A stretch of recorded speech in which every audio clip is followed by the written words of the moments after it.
വൈകിട്ടത്തെ എപ്പിസോഡിന്റെ ഒരു പ്രൊമോ വന്നിട്ടുണ്ട്. ലാലേട്ടൻ ചോദിക്കുകയാണ്, എങ്ങനെയുണ്ടായിരുന്നു ടിക്കറ്റ് ടു ഫിനാലെ? നന്ദന, നിങ്ങൾ കളിച്ചു ജയിച്ചതാണോ അത്? അപ്പോൾ നന്ദനയുടെ മറുപടി, പിന്നെ കളിച്ചു ജയിക്കാതെ എങ്ങനെ, ഞാൻ ഒറ്റയ്ക്ക് നിന്ന് കളിച്ചാ ജയിച്ചത് ലാലേട്ട. എല്ലാ ഗെയിമുകളും ഇവിടെ ഞാൻ ഒറ്റയ്ക്ക് തന്നെയാണ് കളിച്ചിട്ടുള്ളത്. ഈ ലാലേട്ടന്റെ മുമ്പിൽ നിന്നുകൊണ്ട് ഇത്രയും ക്യാമറ കണ്ണുകളുള്ള സ്ഥലത്ത് പ്രേക്ഷകരെ സാക്ഷി നിർത്തിക്കൊണ്ട് ഇങ്ങനെയൊക്കെയുള്ള കല്ല് വെച്ച നുണ പറയുന്ന നന്ദന ഒരു നിമിഷം പോലും ആ വീടിനകത്ത് തുടരാൻ യോഗ്യതയുള്ള മത്സരാർത്ഥി അല്ല എന്നുള്ളതാണ് കറക്റ്റ്. വീണ്ടും ലാലേട്ടൻ ചോദിക്കുകയാണ്, അതില് എന്തോ ഒരു ഒത്തുകളി ഉള്ളതുപോലെ തോന്നിയോ? ജിൻഡോയാണ് മറുപടി പറയുന്നത്, അത് ഉറപ്പല്ലേ? ആങ്ങളമാരും പെങ്ങളൂട്ടിയും ചേർന്ന് ജിൻഡോയെ ടാർഗറ്റ് ചെയ്ത് പുറത്താക്കുകയായിരുന്നു. അപ്പൊ പിന്നെ ജിൻഡോ എന്താണ് പറയേണ്ടത്?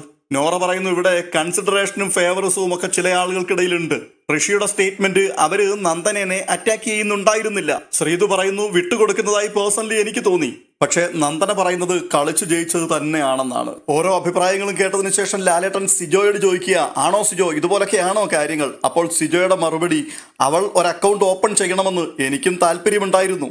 തുടർന്ന് മൂത്താങ്ങളെയും ആഗോള ബുദ്ധിജീവിയുമായ സായി പറയുകയാണ്, എന്റെയും മൈൻഡിനകത്ത് അതുണ്ടായിരുന്നു.